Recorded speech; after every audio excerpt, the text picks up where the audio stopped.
अहम खबर है, तहरीक इंसाफ के मुनहरिफ अरकान के खिलाफ कार्रवाई। पीटीआई के 17 मुनहरिफ अरकान को व्हाट्सएप ग्रुप से निकाल दिया गया है। इस बारे में जानते हैं बोल न्यूज़ के नुमाइंदे सिद्दीक साजिद से।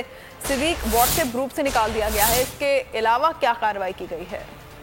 जी, ये चीफ व्हिप हैं तहरीक इंसाफ के आमर डोगर। उन्होंने एक व्हाट्सएप ग्रुप पीटीआई के अरकान का बनाया था, तो इसमें से 17 मुनहरिफ अरकान को निकाल दिया गया है। आमर लियाकत हुसैन, जवेरिया जफर, फरख उल्ताफ, समी गिलानी, मुबीन आलम, आसम नजीर, अहमद हुसैन डेढ़, अब्दुल गफार वट्टू, रियाज मजारी, अमजद फरूख खोसा, अमर गोपांग, नवाब शेर, वसीर अफजल डांडला, नुजरत पठान, इसके अलावा वजीहा कमर, रमेश कुमार, बासित बुखारी, राजा रियाज और राना कासिम नूम शामिल है। इसके अलावा इन अरकान को एक और शोकाज नोटिस जारी किया गया है आज, और कल 12 बजे तक जवाब देने के लिए कहा गया है। उसके बाद नहीं देते तो इनके खिलाफ नाअहली की कार्रवाई शुरू कर दी जाएगी। जी शुक्रिया सिद्दीक साजिद।